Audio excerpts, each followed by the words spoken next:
कुठं प्रभागामध्ये एखादी बिल्डिंग बांधू लागली, कुठे एखाद्या बिल्डर राहिला, त्या बिल्डरला जाऊन बघायचं, काम अडवायचं, ले लाख रुपये, दे 2 लाख रुपये, यांचा हेच धंदा राहिलेला आहे. बोटावर मोजा एवढे विकास कामं कधी झालेले नाहीत. यांनी फक्त टक्केवारी घ्यायचे कामं केलेत. त्यांनी लोकांपर्यंत पोहोचणं सोडा, त्या गल्लीमध्ये यांना ओळखलं तेच खूप झालं सर. कुठेही प्रभागामध्ये आमचा कोणत्याही परिसरातला नागरिक, कार्यकर्ता कोणी असा वाटलं की अडचणीत आहे, त्याला गुन्हेगारी त्रास होईल गुन्हेगारांचा, या प्रत्येकाला धावून जाण्याचे आम्ही सक्षमपणे धावून गेलेलो आहोत, यापुढे जाणार आहे. आणि आम्हाला सांगितलं की हे काम असं झालं पाहिजे आणि मी ते काम करून घेतो. याचा 8 वर्षाचा माझ्याकडे एक स्ट्रॉंग अनुभव आहे.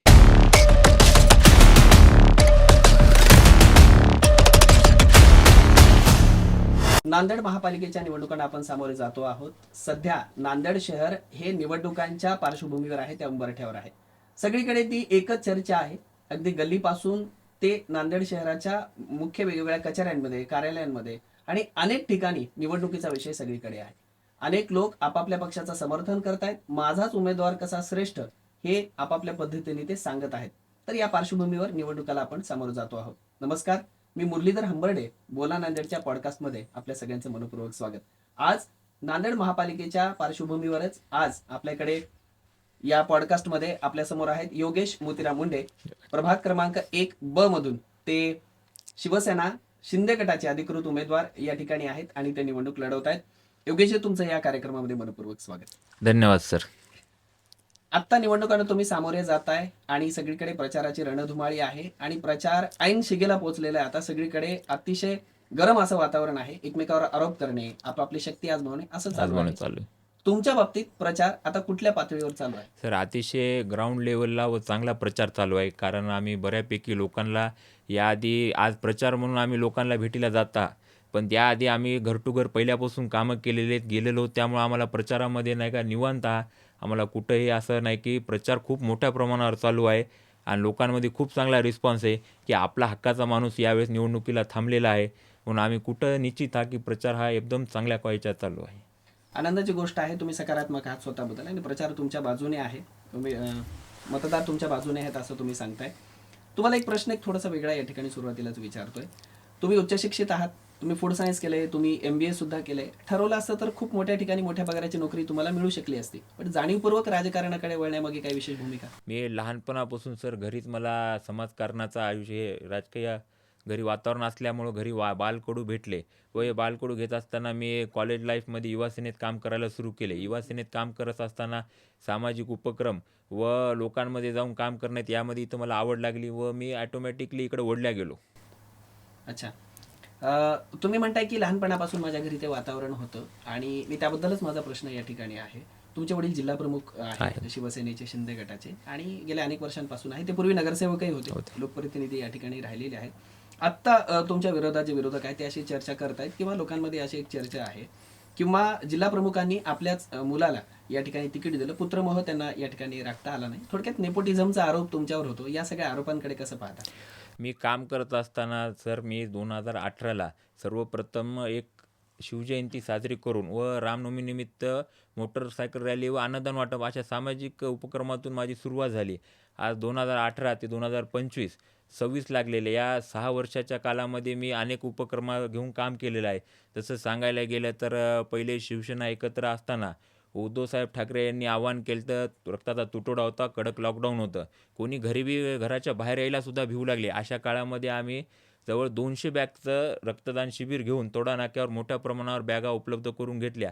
अशा सामाजिक उपक्रमामध्ये काम करत असताना यानंतर माननीय आपले हिंदू हृदय सम्राट वंदनीय बाळासाहेब ठाकरे यांच्या स्मृतिदिनानिमित्त रक्तदान शिबिराचा कार्यक्रम तोडा नाका येथेच घेतला होता व असे विविध उपक्रमातून मी काम करत आलेलो आहो. या कार्यक्रमाबाबतीत मी युवकांतून काम केलं व युवकात काम करत असताना लोकांमध्ये पोहोचलो.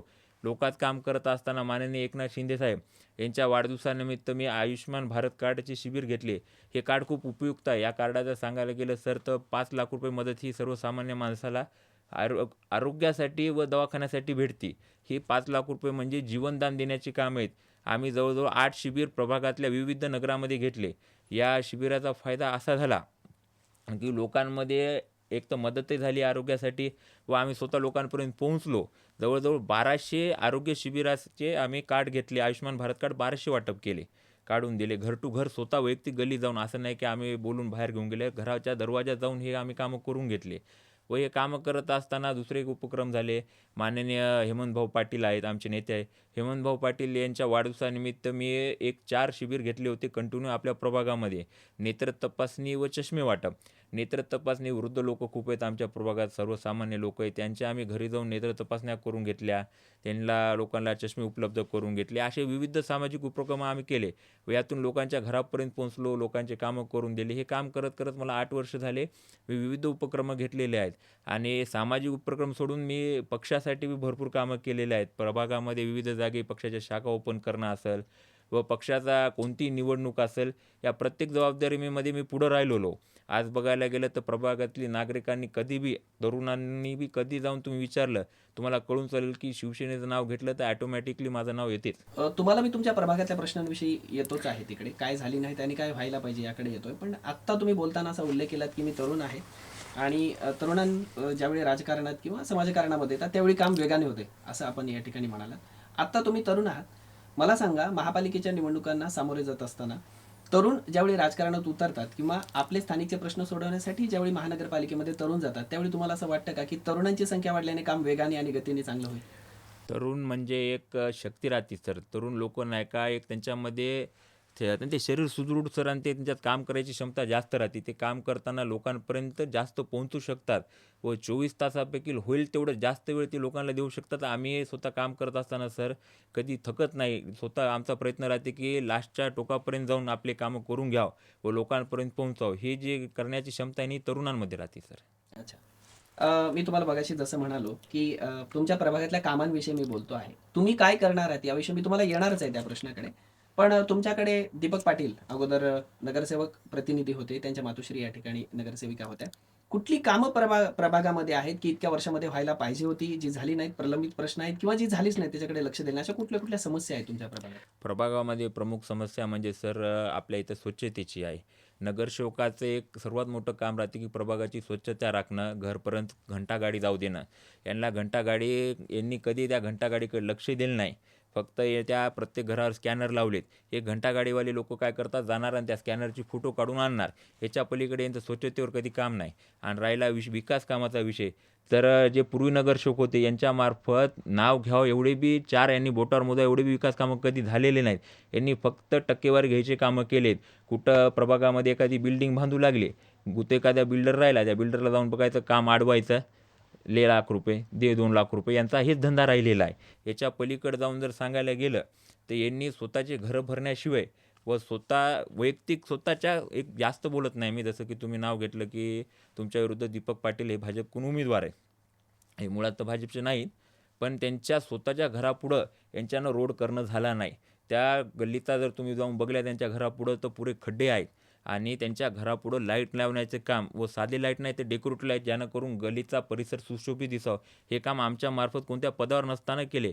माननीय उपमुख्यमंत्री एकनाथ शिंदे साहेब यांनी आम्हाला मोठ्या प्रमाणात निधी उपलब्ध करून घेतला होता. या निधीमधून आम्ही हे काम केले. अच्छा. तुम्ही म्हणताय फार घणाघाती आरोप तुम्ही या ठिकाणी स्पष्ट करतायत की त्यांना गुन्हेगारीची पार्श्वभूमी आहे. तुम्ही अगदी थेट त्यांच्यावर आरोप करत आहात. नेमकी गुन्हेगारीची पार्श्वभूमी काय हे आपण या ठिकाणी सांगितलं. तुमच्या विरोधात 2 तुल्यबळ उमेदवार आम्हाला या ठिकाणी दिसतात. तुमची लढत सरळ अनेक उमेदवार जरी असले तरी तुमची लढत सरळ दीपक पाटील यांच्यासोबत आहे, जे भारतीय जनता पक्षाकडून आहेत, आणि रवी नागरगोजे आहेत, जे शिवसेना उद्धव बाळासाहेब ठाकरे गटाकडून या ठिकाणी आहेत. या दोघांचे आव्हान तुम्हाला किती तुल्यबळ वाटते, तुम्हाला तुल्यबळ वाटतात ते, आणि तुमच्यासाठी ते आव्हानात्मक आहे का? मुळीच आव्हानात नाहीत. सांगायला गेलं तर पहिले मी रवी यांच्याबद्दल बोलतो. रवी यांनी मुळात स्वतःचं डिपॉझिट वाचवावं, हीच खूप मोठी गोष्ट झाली. रवी नागरगोजे हे आमच्यासोबत पहिले शिवसेनेत काम करत होते. काम करत असताना आम्ही त्यांना एक काम करणार गेले, बिनकामी फिरायले, काहीतरी हाताला रोजगार द्यावा म्हणून एक काम दिलं. तर आम्ही राजगड नगरला माधवराव पाटील शाळेच्या पुढचा जो रोड होता, हे काम आम्ही एक गुत्तेदारी म्हणून त्यांना दिलं होतं की आपल्यासोबतचं पोरगं काहीतरी कमवल. त्यानं एवढ्या निकृष्ट दर्जाचं ते काम केलं, ते अक्षरशः 6 महिन्यामध्ये काम उखळून गेलं व याचा फीडबॅक आम्हाला आला. त्यानंतर आम्ही त्याला जवळ करणं सोडलं, कारण आम्ही चांगला माणूस म्हणून, आपला माणूस म्हणून त्याला आपण काहीतरी घडवण्यासाठी प्रयत्न केले. मी काम करत असताना त्याला पुढं त्यानं काय मागणी केली आम्हाला की मला हे द्या, ते द्या. याच्यानंतर आम्ही त्याला जवळ केलं नाही, कारण त्यानं आपला विश्वास तोडला. यापुढं आल्या इलेक्शनला त्याने फॉर्म भरलेला आहे. त्याची मागणी होती की मला 50,000 रुपये द्या, मी फॉर्म मागं घेतो. मी काय म्हणलं, बा तू हे 50,000 रुपये तर मॅचन देणं होईना, तू काय लढवायचं लढव, डिपॉझिट वाचवलास 2,500 रुपये, तेच ले झालं. मगाशी तुम्ही उल्लेख केलात की दीपक पाटील हे मुळात खरं तर भारतीय जनता पक्षाचे नाहीत, ते काँग्रेसमधून आलेले आहेत. असं बोलताना तुम्ही म्हणालात दीपक पाटलांच्या पक्षांतराचा फटका त्यांना बसू शकतो का, असं तुम्हाला वाटतं का? किंवा भारतीय जनता पक्षामध्ये दीपक पाटील यांना उमेदवारी दिल्यामुळे तिथल्या मूळच्या निष्ठावंतांना उमेदवारी डावली गेली आहे असं तुम्हाला वाटतं? दीपक पाटील हे मूळ काँग्रेसी आहेत, काँग्रेसी विचारसरणीचे. यांचा भाजपशी मूळ संबंध नाही. अयोध्या येथे श्रीराम मंदिर होण्यासाठी ज्या भाजपच्या कष्टकरी कार्यकर्त्यांनी मेहनत घेतली, हे शिवसेनेने मेहनत घेतलेली आहे, भाजपच्या मूळ भाजपांनी केलेली, यांची तिकीट काढण्यात आलेत. व काल परवा ज्यांनी अयोध्येमध्ये राम मंदिर होण्यासाठी विरोध केलता, ते आज इथं यांच्या उरावर कार्यकर्त्याच्या येऊन बसलेले आहेत. याचाच विरोध म्हणून आज पुऱ्या तोरड्यामधील भाजपच्या कार्यकर्त्यामध्ये असंतोष आहे. आणि त्यात असंतोषाची लाट एवढी पसरलेली आहे की जवळजवळ शेकडो कार्यकर्त्यांनी शिवसेनेत प्रवेश घेतलेला आहे. यातीलच काय मुख्य नावं सांगायला गेले तर युवा मोर्चाचे जिल्हाध्यक्ष उमेश माळगे आहेत, सुनील भाऊ राणे जे मंडळचे अध्यक्ष होते, यानंतर सागर डहाळे आहेत. असे जे प्रमुख कार्यकर्ते होते ज्यांची भाजप ही त्यांनी तळागाळात नेलती तरोडा भागामध्ये, हे सर्वांनी भाजपला सोडचिठ्ठी देऊन शिवसेनेत आलेले आहेत. का तर या काँग्रेस विचारसरणीच्या माणसासोबत आम्ही काम करू शकत नाही, यांचा पहिल्यापासून हिंदुत्वादाला विरोध राहिलेला आहे. तुम्ही त्यांच्यावर या ठिकाणी आरोप करताय आणि त्यांनी कुठलीही कामं केली नाहीत असं म्हणताय, आणि रवी नागरगोजे हे माझे तुलेबळ नाहीच आहेत आणि दीपक पाटलांनी अगोदर कामं न केल्यामुळे त्यांना उमेदवार यावेळी स्वीकारणार नाहीत असंही तुम्ही या ठिकाणी म्हणताय. मग जनता तुमच्याकडून या ठिकाणी अपेक्षित हे करताय आणि आम्ही तुम्हाला असं थेट या ठिकाणी विचारतो आहोत, या सगळ्या कामांना जबाबदार ज्यांना तुम्ही सांगितलं कामं कुठली झाली, मग तुमचं विजन काय आहे? या महापालिकेच्या निवडणुकांना सामोरे जाताना कुठले बदल करण्याचे वचन घेऊन तुम्ही सामोरे जाता? आपल्या प्रभागात माननीय आमदार बालाजी कल्याणकर साहेब यांच्या मार्फत एक 90% वर विकास कामं पूर्ण झालेले आहेत. व आमच्या मार्फत जिल्हाप्रमुख उमेशजी मुंडे माझे वडील आहेत, यांनी आणि आम्ही मिळून नाही का मोठ्या प्रमाणावर विकास कामे इथं एकनाथ शिंदे साहेब यांच्या मार्फत आणलेले आहेत. यात विकास कामाचा भाग म्हणजे प्रभागामध्ये सोलार लाईट बसवण्यात आलेत. आता हे सोलार लाईट मी खास सांगतो की हा म्हणजे प्रभागामध्ये कधी बी लाईट जाऊ द्या, मागच्या उन्हाळ्यात लाईटची खूप त्रास झाली लोकांना, त्यासाठी बी आमदार साहेबांकडून नवं सबस्टेशन मंजूर करण्यात आलेलं आहे. पण जेव्हा प्रॉब्लेम झाली, पुऱ्या प्रभागामध्ये अंधार होता, ते आमची सोलर लाईट चालू होती. व आज काम करत असताना उच्च प्रतीचे रोड, जसे नाली, या सर्व मूलभूत सुविधावर आम्ही कोणत्या पदावर नसताना कामं केले सर. ही जी ताकद होती ना आम्हाला माननीय एकनाथ शिंदे साहेबांनी पुरवली, की आज आपले कार्यकर्ते काम करायलेत. ते काम करत असताना लोकांमध्ये तले, तर लोकांचे कामं झाले पाहिजे म्हणून शिंदे साहेबांना आम्हाला जे निधी उपलब्ध करून दिला, त्यातून आम्ही भरपूर कामं केले. व हे नगरसेवक असताना यांनी त्याच्यात 10% कामं आम्हाला दाखवा, तर मी स्वतःचा फॉर्म मागं घेतो. हरकत नाही. तुम्ही इतक्या थेटपणे आणि बिनधास्तपणे या ठिकाणी बोलत आहात. तुम्ही मगाशी असं म्हणालात की स्ट्रीट लाईट जे आहेत, पथदिवे आहेत, ते नसल्यामुळे सगळीकडे अंधार या ठिकाणी पडायचा आणि या अंधारामध्ये बऱ्याचदा गुन्हेगारी वाढते, महिलांच्या सुरक्षेचा प्रश्न या ठिकाणी निर्माण होतो, व्यसनाधीनता आहे, बेरोजगारी, यासोबत महिलांच्या सुरक्षेचा प्रश्नही या ठिकाणी खूप मोठा आहे. यासाठी काय उपाययोजना आहे का? आम्ही सर प्रभागामध्ये मोठ्या प्रमाणावर सरपंच नगर आहे, उपसरपंच नगर आहे, इथं CCTV हे स्वखर्चातून बसून दिलेलं आहे सर. कोणत्याही प्रकारचा निधी नाही, काय नाही. आम्ही काही लोकवर्गणी, काय स्वतः असं मिळून मिसळून लोकांमध्ये जाऊन CCTV बसून प्रभागामध्ये गुन्हेगारीवर नियंत्रण कसं घ्यावं यावर काम चालू आहे सर. आणि प्रत्येक टाईमला आम्ही स्वतः वैयक्तिक जे नगरसेवकाचे काम असो वा नसो, कुठंही प्रभागामध्ये आमचा कोणताही परिसरातला नागरिक, कार्यकर्ता कोणी असा वाटलं की अडचणीत आहे, त्याला गुन्हेगारी त्रास होईल गुन्हेगारांचा, या प्रत्येकाला धावून जाण्याचे आम्ही सक्षमपणे धावून गेलेलो आहोत, यापुढे जाणार आहे. अगदी बरोबर. केवळ विकास होणे हे ठीकच आहे, योग्यच आहे, पण त्या विकासाला एक सौंदर्याचा दृष्टिकोन असला पाहिजे. विकास हा सौंदर्याने परिपूर्ण असला पाहिजे किंवा विकासाला सौंदर्याचं अधिष्ठान असलं पाहिजे. याकडे कसं तुम्ही पाहता? आणि नुसता विकास आहे की विकास नको, तो सौंदर्यपूर्णही झाला पाहिजे. बरोबर. या विषयाकडे कसं पाहता तुम्ही? सर, विकासाला सौंदर्याचं रूप द्यावं हे तुम्ही खूप महत्त्वाचा मुद्दा मांडला. विकासाला सौंदर्याचं रूप कधी दिलं जाते सर, की परिसर जेव्हा सौंदर्य दिसेल, परिसर आकर्षक दिसेल. परिसर आकर्षक दिसण्यासाठी आम्ही सर डेकोरेटिव्ह लाईट जे परिसराला आकर्षक व सौंदर्यपूर्ण बनवतात, असे जसं की गजानन मंदिर परिसरात बसवण्यात आले, स्वामी समर्थ मंदिर आहे आमच्या इकडं, खूप चांगलं मंदिर झाले, त्या परिसरात बसवण्यात आले. व जे तुम्ही नाव घेतलं भाजपकडून उमेदवार आहे दीपक पाटील, मुळीच काँग्रेसची, त्यांच्या घरापुढं देखील हे आम्ही डेकोरेटिव्ह लाईट बसवली आहेत. यामुळे आजूबाजूचा परिसर व त्या गल्ल्या एकदम सुंदर दिसत आहेत. व येणाऱ्या काळामध्ये परिसरामध्ये आमच्या इकडं उद्यान नाही आहे, एक महापालिकेचं उद्यान एक सार्वजनिक जागी उद्यान करणं यावर आमचा मोटिव्ह राहील. शेवटाकडे आपण वळताना प्रश्न विचारतोय तुम्हाला की बऱ्याचदा काय होतं, तुम्ही तरुण आहात, उच्च शिक्षित आहात, पण वय कमी आहे तुमचं, तरुण आहात तुम्ही अगदी. जसा मी मगाशी म्हणालो की तुमच्यावर नेपोटिझमचा आरोप होऊ शकतो, तसाच तुमच्यावर अननुभवी म्हणूनही आरोप होऊ शकतो, तुमच्याकडे अनुभवी नाही म्हणून. विरोधकही याला टार्गेट करतील, याच्यावर टीकाही करतील, जनतेमधूनही कदाचित हे प्रश्न येतील. याला कसे सामोरे जायला पण? सर, काम करत असताना सर मी आज 8 वर्ष झालं पक्षामध्ये काम केलो व त्या सामाजिक उपक्रमातून काम करत असताना सर लोकांमध्ये जाणं व लोकच आमचे मार्गदर्शक आहेत. लोकांनी आम्हाला सांगितलं की हे काम असं झालं पाहिजे आणि मी ते काम करून घेतो. याचा 8 वर्षाचा माझ्याकडं एक स्ट्रॉंग अनुभव आहे, जे माझ्या विरोधात असलेल्या कोणत्याच उमेदवाराला नाही, कारण त्यांनी कामही केलेलं नाहीत. आणि जसे तुम्ही इतर उमेदवाराचे नाव सांगायले, त्यांनी लोकांपर्यंत पोहोचणं सोडा, त्या गल्लीमध्ये यांना ओळखलं तेच खूप झालं सर. आज अनुभव महत्त्वाचा काय राहतो सर, कामातून अनुभव येतो. जे कामं तुम्ही सांगितलेले आहेत की आता आमच्यामार्फत विकास कामं झाले, जे रोडचे असतील, लाईटचे असतील, मूलभूत सुविधेचे असतील, पाणी, ड्रेनेज, या प्रत्येक कामावर काम करत असताना मी फक्त हे कामं आम्ही आणणार, मंजूर करणार, होईलेत कामं असं नाही सर. आम्ही हे कामं स्वतः मी वैयक्तिक थांबून करून घेतले. या कामामध्ये करताना मी प्रत्येक घरापाशी जाणार. काका, काकू आम्हाला जे बी त्यांनी सांगतील हे काम मी माझ्या उच्च क्वालिटीमध्ये करून घेण्यासाठी व लोकात जाऊन काम करताना हे अनुभव मला ऑटोमॅटिक आलेले आहेत. तुम्ही म्हणताय मी ज्यावेळी लोकांमध्ये मिसळलो त्यावेळी मला अनुभव येत गेले. नगरसेवक हा केवळ विकासापुरता मर्यादित नसतो, त्याही पलीकडे जाऊन प्रभागातील लोकांशी चांगले संबंध असावेत, असं एक महत्त्वाचं कारण आहे.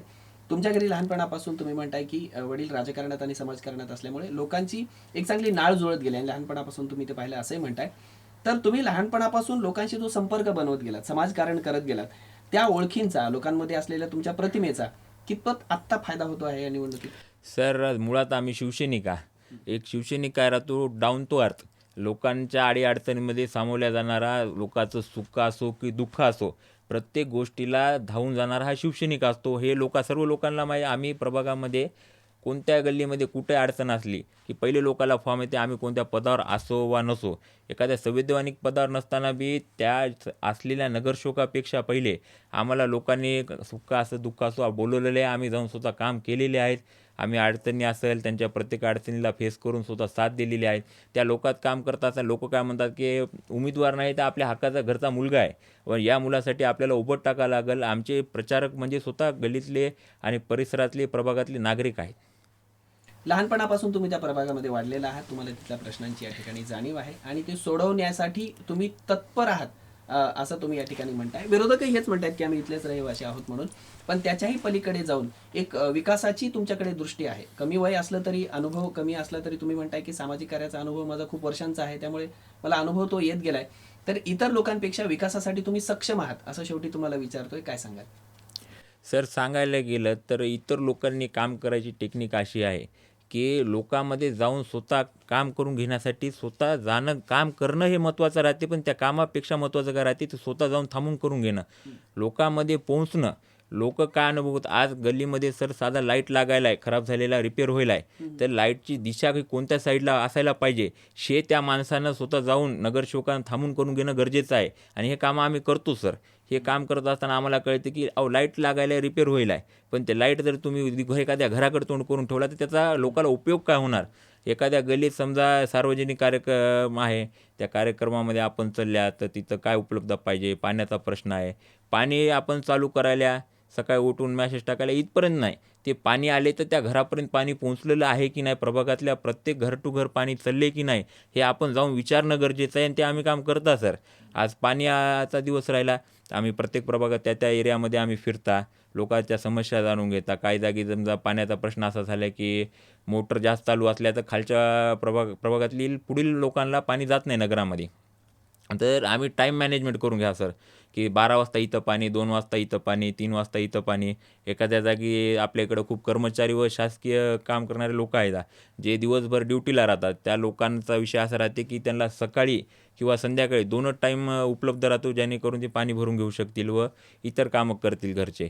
तर या लोकांना आपण सकाळच्या टाईमला व संध्याकाळच्या टाईमला पाणी जास्तीत जास्त देण्याचा प्रयत्न करतो सर. योगीजी, या ठिकाणी तुम्ही तुमच्या विरोधकांवर थेट आरोप करत आहात आणि आरोप करताना तुम्ही असं म्हणताय की त्यांना गुन्हेगारी पार्श्वभूमी आहे. आणि त्यांच्या गुन्ह्याचंही तुम्ही या ठिकाणी तोंडओळख करून दिलात. खरं तर माझ्या विरोधातला उमेदवार हा गुन्हेगारी पार्श्वभूमीचा आहे हे सांगणं हा मुळात खूप मोठा आरोप आहे. त्याकडे तुमच्याकडे काही पुरावे आहेत का? किंवा कुठल्या आधारावर असं तुम्ही म्हणताय की ते गुन्हेगार आहेत आणि लोकांच्या समोर खरं तर ते येऊ नये असं म्हणतायत? असं असेल तर लोकांना काय तथ्य सांगाल? आज तर एक खूप महत्त्वाची गोष्ट अशी की 306 IPC 306 अंतर्गत आत्महत्या करण्यास प्रवृत्त करणे हे त्यांच्यावर खूप मोठा गुन्हा दाखल आहे व या गुन्ह्या त्यांच्यावर म्हणजे कोणावर? दीपक पाटील जे भाजपचे उमेदवार आहेत यांच्यावर 306 अंतर्गत आत्महत्येस प्रवृत्त करण्याचा गुन्हा दाखल आहे. त्यांनी स्वतःचा व्याजाचा धंदा चालवता सावकार आहेत. जे आज तुम्ही एक लोकाचे प्रतिनिधी राहता, लोकांचे घरं पिळून खाता, हे कोणत्या प्रकारे भाजपच्या ज्येष्ठ नेत्यांनी बघून त्यांना उमेदवारी दिलेली आहे. आज त्यांनी 3 महिने फरार होते त्या गुन्ह्यामध्ये. त्यांच्या स्वतःवर गुन्हा दाखल आहे. त्यांनी स्वतः 3 महिने फरारी काढली. आता त्यांच्यावर वरधास्ते असलेल्या काही नांदेडच्या मोठ्या नेत्यामुळे ते गुन्हे सॉल्व्ह देखील झाले. पण आजसुद्धा त्यांच्या नावाने FIR IPC 306 मध्ये दाखल आहे व त्यांनी एक फक्त गुन्हेगारी म्हणून नाही तर त्या ज्यांना आत्महत्या केली त्याला एवढा मानसिक छळ केलता की त्याच्या घरी जाणं, धिंगाणा घालणं, त्यानं त्रास देणं, पैसे द्यायला कसं करायला. त्यानं 2 लाख रुपयाच्या बदल्यात 7 लाख रुपयाची वसुली केली. याचे पूर्ण पुरावे आमच्यापाशी आहेत. जे ऑनलाईन ट्रान्झॅक्शन करण्यात आले, बँक ट्रान्सफर करण्यात आले, याचे पुरे रेकॉर्ड आम्ही जमा केलेले आहेत. माझ्याकडे पूर्ण त्याचे प्रूफ बी आहेत की मी म्हणू शकतो की यानं केलेलं आहे. आणि 2 लाखाचे तुम्ही 7 लाख रुपये वसूल करून देखील त्याचे अजून व्याज वाढवून त्याला लुटायल्या. हे कोणता प्रतिनिधी झाला? हे लोकांना विचार करणारा प्रतिनिधी आहे का? आज का तुम्ही एक गोरगरीब माणसाला पिळून खाल्ल्या, याच्यापेक्षा त्यानं आत्महत्या केली. आज त्याचं घरदार होतं त्याच्यावर जगणारं, त्याचं घर पूर्ण रस्त्यावर आलं ना सर. आज का त्या माणसानं नाही का घरचा मुख्य करता धरता माणूस आज वारला. त्याची एवढीशी लेकरं, 4-5 वर्षाची लेकरं, 2 वर्षाचं लेकरू आहे. त्या लेकरांना उद्या शिक्षण कसं करावं, त्याच्या घरच्यांनी संसार कसा चालवावा, या प्रत्येक गोष्टीवर म्हणजे त्याने फक्त एकाचा जीव घेतला नाही तर त्या घरच्या सर्व परिवाराचा जीव घेतलेला आहे. आणि अशा गुन्हेगाराला भाजपच्या म्हणण्यापेक्षा काँग्रेसच्या लोक जे भाजपमध्ये आलेले आहेत यांनी या उमेदवाराला तिकीट देऊन गुन्हेगारीला बळ दिलेलं आहे. मग या दृष्टिकोनातून भारतीय जनता पक्ष गुन्हेगारीचं समर्थन करताय असं तुम्हाला म्हणायचं आहे? 100% भाजप पक्ष म्हणण्यापेक्षा भाजपच्या एक ठराविक नेते अशा उमेदवाराला तिकीट देऊन प्रबल्य देत आहेत, बळ देत आहेत गुन्हेगारीला. ठराविक नेते म्हणजे तुमचा रोग कोणाकडे आहे? मी डायरेक्ट नाव घेणार नाही, समजून जाईल. योगेशजी, तुम्ही म्हणताय की माझ्याकडे पुरावे आहेत, असं 2-3 वेळा तुम्ही म्हणताय की पुरावे आहेत. नेमका कुठला पुरावा तुमच्याकडे आहे? जर जनतेने मागितला तर दाखवू शकाल? सर, ज्यांनी आत्महत्या केली ती त्या पीडितांच्या घरी आत्महत्या झाल्यानंतर त्या माणसानं स्वतःच्या खिशामध्ये चिठ्ठी ठेवली व त्या चिठ्ठीवर सरळ लिहिलं, नगरसेवक प्रतिनिधी दीपक पाटील यांनी मला 2 लाखाच्या बदल्यात 7 लाख वसूल केले, मानसिक छळ केला व मला घरून उचलून जाऊन मला मारहाण केली व या त्रासाला कंटाळून मी बार होणाऱ्या त्रासाला कंटाळून मी आत्महत्या करत आहे, हे त्या चिठ्ठीवर पूर्णपणे लिहिलेलं आहे. आणि या चिठ्ठीची कॉपी देखील आमच्यापाशी आहे. आणि ही चिठ्ठी मुळात नाही का पोलीस स्टेशनमध्ये जमा करण्यात आली, ती भाग्यनगर पोलीस स्टेशनमध्ये याची कॉपी देखील जमा करण्यात आलेली आहे. तर हे होते योगेश मोतीराम मुंडे, प्रभाग क्रमांक 1B मधून OBC पुरुष चे अधिकृत उमेदवार. ते आज या ठिकाणी आले. प्रभागातील जनतेच्या मनातील प्रश्न आपण त्यांना विचारले. त्यांनी अतिशय दिलखुलास उत्तरे त्याला दिली. महापालिकेच्या निवडणुकीच्या पार्श्वभूमीवर अनेक उमेदवारांना या ठिकाणी आपण बोलतं करतो आहोत, त्यांना बोलून जनतेच्या मनातील प्रश्न विचारतो आहोत. पुन्हा भेटूया नवीन उमेदवारासह, नवीन प्रश्नांसह. तोपर्यंत नमस्कार.